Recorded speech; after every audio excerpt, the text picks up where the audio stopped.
अब है विभव मापी।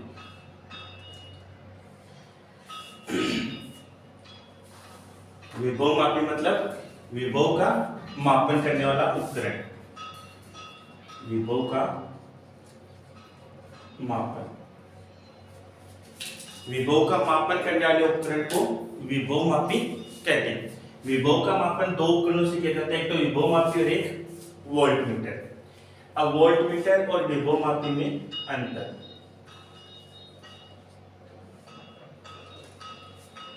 विभव मापी विभव का मापन करते समय धारा के कुछ भाग को यानी धारा अंश को ग्रहण नहीं करता, जबकि वोल्ट मीटर विभव का मापन करते समय धारा अंश को ग्रहण कर लेता है। इसलिए धारा का क्षय हो जाता है और धारा का क्षय होने के कारण वोल्ट मीटर के ऊपर विभव मापी को श्रेष्ठता दी जाती है। यानी कि विभव का मापन करने के लिए वोल्ट मीटर और विभव मापी में से श्रेष्ठ कौन है?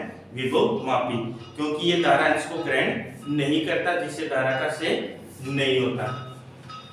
विभव मापी की बनावट।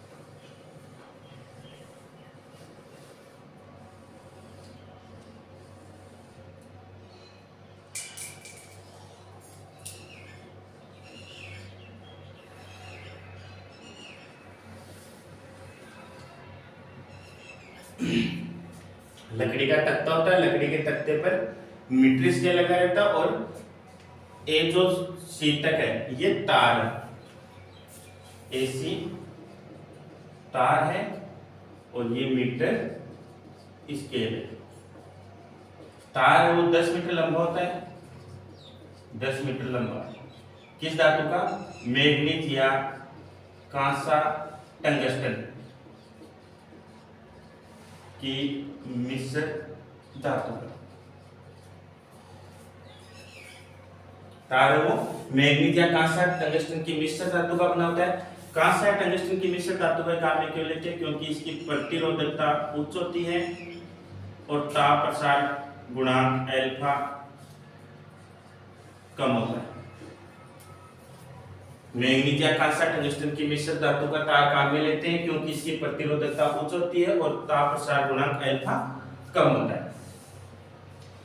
तार का जो ए भाग है यानी ए से बैटरी, बैटरी से कुंजी, कुंजी से धारा नियंत्रक जुड़ा रहता है और धारा नियंत्रक तार एसी से जुड़ा रहता है। ए से टर्मिनल अक्ष जुड़ा रहता है और अक्ष से वाई और वाई से धारा मापी और धारा मापी से विसर्पी कुंजी या जो कि जे। ये इसकी बनावट होती है कि लकड़ी का तख्ता होता है जिस पर मीटर स्केल लगी रहती है, 10 मीटर लंबा मैग्नीज या कांसा टंगस्टन की मिश्र धातु का तार लगा रहता है क्योंकि ये इसकी प्रतिरोधकता उच्च होती है और ताप प्रसार गुणांक निम्न होता है। उच्च विभव वाले बिंदु ए से बैटरी जुड़ी रहती है, बैटरी से कुंजी, कुंजी से धारा नियंत्रक जुड़ा रहता है और धारा नियंत्रक को तार का अंतिम सिरा बिंदु सी से जोड़ दिया जाता है तथा ए से टर्मिनल अक्ष से वाई टर्मिनल और वाई से धारा मापी से विसर्पी कुंजी जुड़ी रहती है। फिर इसका सिद्धांत।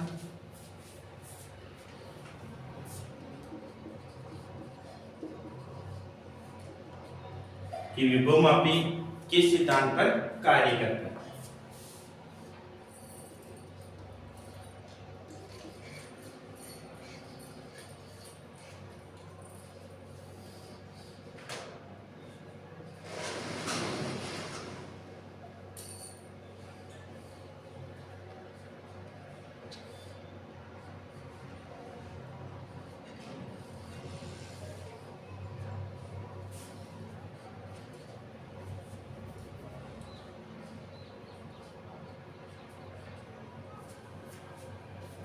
ये शो डायग्राम।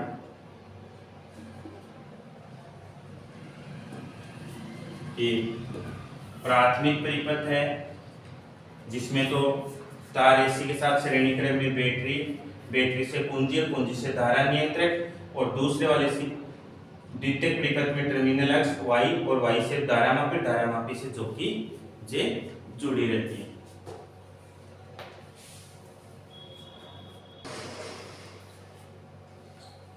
जो कुंजी के को ऑन करते हैं, ऑन करते ही बैटरी जो ईपी है, बैटरी ईपी का सारा विभव वो तार एसी पर समान रूप से विभाजित हो जाता है। यानी कुंजी के को ऑन कर दिया, ऑन करते ईपी का विभव तार एसी पर समान रूप से विभाजित हो जाता है। और इस तार की प्रति इकाई लंबाई में विभव पतन को विभव प्रवणता कहते हैं। यानी विभव प्रवणता बराबर विभव मापी का तार के प्रति इकाई लंबाई, यानी लंबाई में विभव पतन, यानी विभव को विभव प्रवणता कहते हैं। विभव प्रवणता को J से लिखते हैं, विभव को V से और लंबाई L। तार एसी पर तो VAC, यानी तार एसी का विभव प्रति इकाई लंबाई पर विभव प्रवणता कहलाता है। मात्रक विभव प्रवणता का V का वोल्ट और लंबाई का मीटर, यानी विभव प्रवणता का मात्रक वोल्ट प्रति मीटर। तो विभव प्रवणता विभव मापी के तार की इकाई लंबाई में विभव पात को ही विभव प्रवणता कहते हैं। अब कुंजी के को ऑन कर दिया, जो कि J को तार एसी पर, यानी विसर्पी कुंजी को तार एसी पर स्पर्श कराते हैं। स्पर्श कराते हैं तो J में विक्षेप प्राप्त होता है। ये विक्षेप वो निम्न स्थितियों पर प्राप्त होता है। तब Vx अक्ष y के मध्य जो विभवांतर है वो अज्ञात विभवांतर होता है, जिसको Vxy कहते हैं। V अक्ष y बराबर अज्ञात विभवांतर।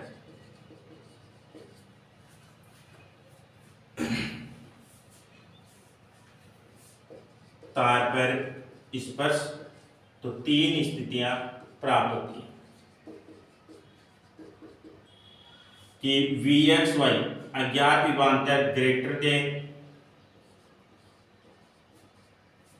VAC, ये स्थिति फर्स्ट।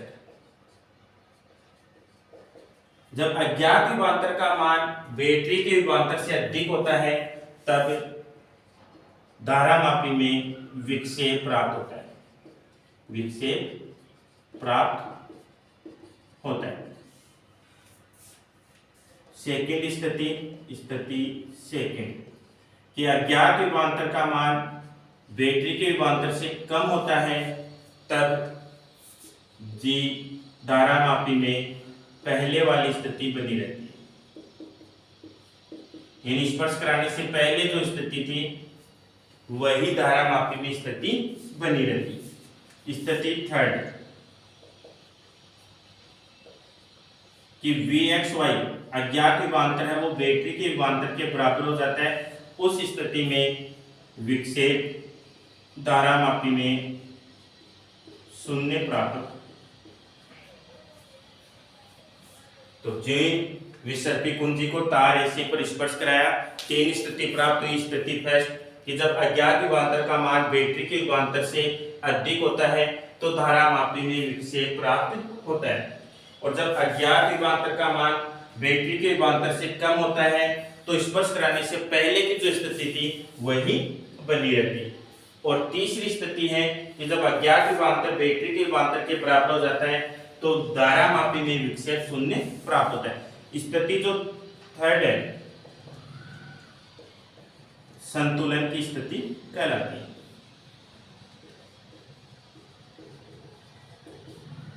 संतुलन की स्थिति यानी Vxy बराबर VAC और ऊपर J बराबर था VAC बटा L।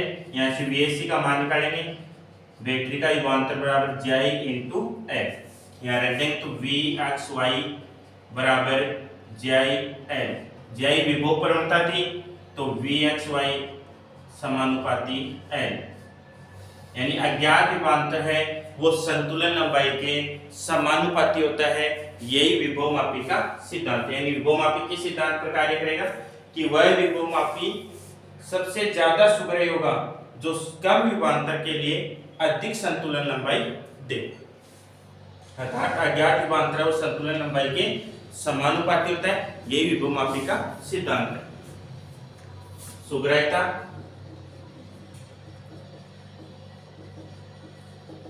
कि कम विभवांतर हेतु अधिक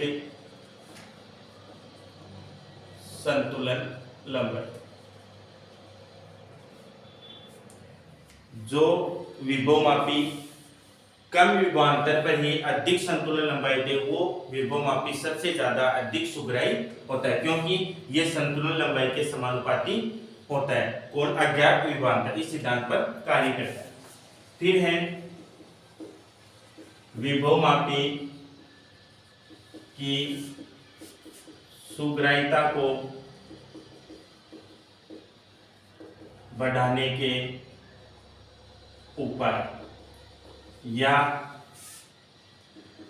विभव प्रवणता को कम करने के उपाय।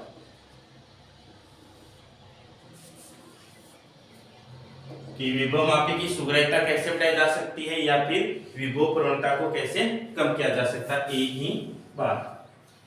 पहला तो धारा नियंत्रक है, इसका प्रतिरोध बढ़ा देंगे, RH का प्रतिरोध बढ़ा। दूसरा बैटरी दिख रही है, प्राथमिक परिपथ की बैटरी का प्रतिरोध बढ़ाकर।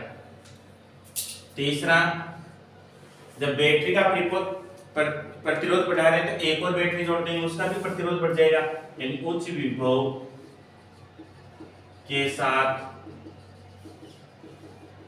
बैटरी जोड़कर। और चौथा, संतुलन लंबाई को बढ़ाकर। तो चार कारणों के द्वारा विभव मापी की सुग्राह्यता को बढ़ाया जा सकता है या विभव प्रवणता को कम किया जा सकता है। पहला तो धारा नियंत्रक का प्रतिरोध बढ़ा देंगे, दूसरा प्राथमिक परिपथ की बैटरी का प्रतिरोध बढ़ा देंगे, तीसरा इसके साथ उच्च वोल्टता की एक और बैटरी जोड़ देंगे और चौथा संतुलन लंबाई को बढ़ाकर। तो सिद्धांत अज्ञात विभवांतर है वो संतुलन लंबाई के समानुपाती होता है, Vxy समानुपाती L, और विभव मापी की सुग्राह्यता को चार कारणों से बढ़ाया जा सकता है।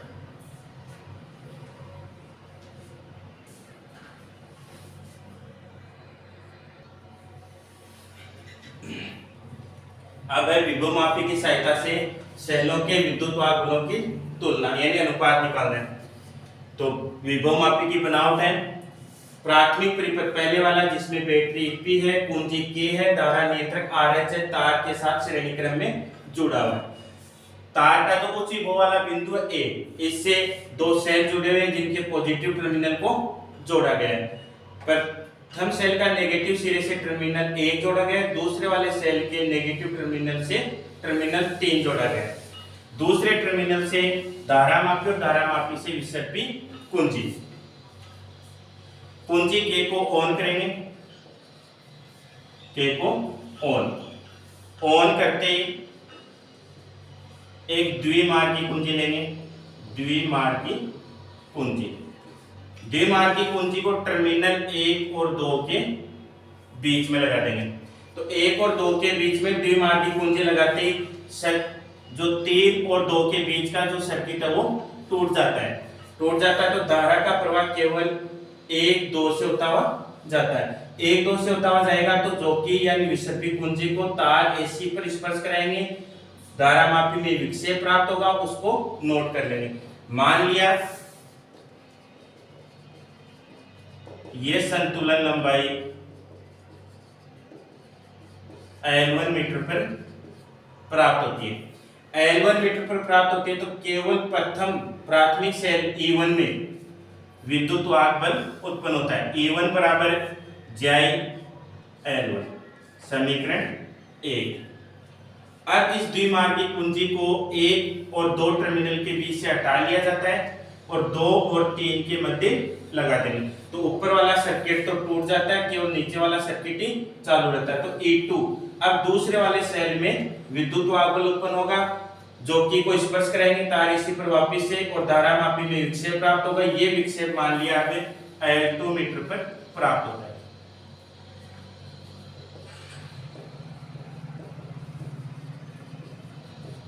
L2 मीटर पर तो E2 बराबर JI L2, समीकरण 2। समीकरण 1 में 2 का भाग देंगे तो समीकरण 1/2 से LHS बराबर RHS। जय से जय कट गया, E1/E2 बराबर L1/L2। L1 और L1 तो था जब टर्मिनल 1 और 2 के मध्य द्विमार्गी कुंजी लगी हुई थी उस समय जोकी को स्पर्श कराने पर संतुलन लंबाई।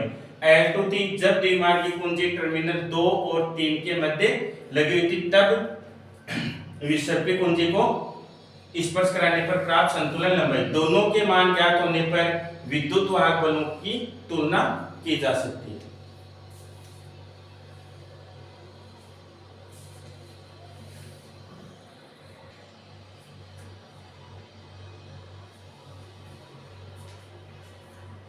अब है सेल के आंतरिक प्रतिरोध की गणना विभवमापी के द्वारा। वही है प्राथमिक परिपथ में बैटरी है, कुंजी है और धारा नियंत्रक है वो तार के साथ श्रेणी क्रम में जुड़े हुए हैं। उच्च विभव वाले बिंदु ए से प्राथमिक सेल जिसको लेग्लांसी सेल बोला जाता है E1 प्राथमिक सेल या लेग्लांसी सेल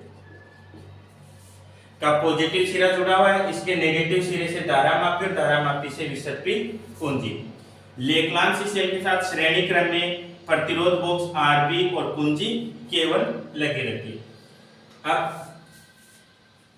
कुंजी K को तो ऑन करेंगे और K1 को ऑफ। जब कुंजी K को ऑन किया जा रहा है K1 को ऑफ तो ये कुंजी ओप है यानी परिपथ खुला है और परिपथ खुला तो नीचे वाले सर्किट में से धारा का प्रवाह नहीं होगा। धारा का प्रवाह नहीं होगा तो केवल A1 से प्रवाह होगा तो धारा मापी और धारा मापी से जो कि J इसको तार AC पर स्पर्श कराएंगे, धारा मापी में विक्षेप प्राप्त होगा जिसको मीट्रिक स्केल की सहायता से नोट कर लेंगे। केवल E1 में विद्युत वाहक बल उत्पन्न होगा।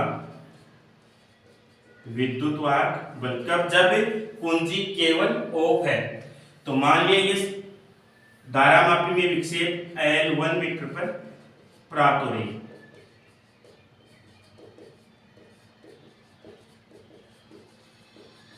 तो विद्युत वाहक बल E बराबर JI L1, समीकरण 1। अब कुंजी K1 को भी ऑन कर देते हैं और K पहले से ही ऑन थी। K1 को ऑन करते ही धारा का प्रवाह नीचे वाले परिपथ में भी होगा। नीचे वाले परिपथ में धारा का प्रवाह होगा तो पहले प्रतिरोध बॉक्स RB में से एक प्रतिरोध R निकाल लिया जाता है जिसको ज्ञात प्रतिरोध बोला जाता है। ज्ञात प्रतिरोध। तो K1 कुंजी को ऑन करते ही प्रतिरोध बॉक्स RB में से ज्ञात प्रतिरोध R निकाल लेते हैं और R निकालते ही अब इसमें परिपथ बंद है यानी K1 को ऑन करते ही क्या होगा? परिपथ बंद हो गया तो टर्मिनल वोल्टता उत्पन्न हो जाती है V और टर्मिनल वोल्टता V उत्पन्न होते ही विसर्पी कुंजी को तार पर स्पर्श कराते हैं, धारा मापी में विक्षेप प्राप्त होता है। मान लिया ये है L2 मीटर पर प्राप्त होती है। L2 मीटर पर प्राप्त होती है तो टर्मिनल वोल्टता V बराबर JI L L2 समीकरण 2। अब सेल के आंतरिक प्रतिरोध का सूत्र, आंतरिक प्रतिरोध सूत्र से स्मॉल r बराबर E माइनस V बटा V गुणा R, ये आंतरिक प्रतिरोध का सूत्र। E और V के मान समीकरण 3 में रख देते हैं। तो समीकरण 1, 2 व 3 से R बराबर जाई L1 माइनस जाई L2 बटा जाई L2 इंटू R। ऊपर से जाई कॉमन लेंगे तो जाई L1 माइनस L2 और नीचे जाई L2 इंटू R। जाई से जाई कट गया, केवल L1 माइनस L2 बटा L2 गुणा R बच जाता है। तो L1 L2 संतुलन लंबाई है, R ज्ञात प्रतिरोध है। तीनों के मान प्राप्त होने पर सेल का आंतरिक प्रतिरोध ज्ञात किया जा सकता है। L1 L2 और R यानी संतुलन लंबाई। एक तो संतुलन लंबाई जब परिपथ खुला है यानी केवल विद्युत वाहक बल, और एक बार जब परिपथ बंद है यानी टर्मिनल वोल्टता, दोनों के लिए संतुलन लंबाई ज्ञात करते हैं। और जब टर्मिनल वोल्टता उत्पन्न हो रही है यानी बंद परिपथ, उस समय ज्ञात प्रतिरोध Rb में से निकाल लेते हैं। तीनों के मान ज्ञात होने पर आंतरिक प्रतिरोध स्मॉल r का मान ज्ञात किया जा सकता है। फिर है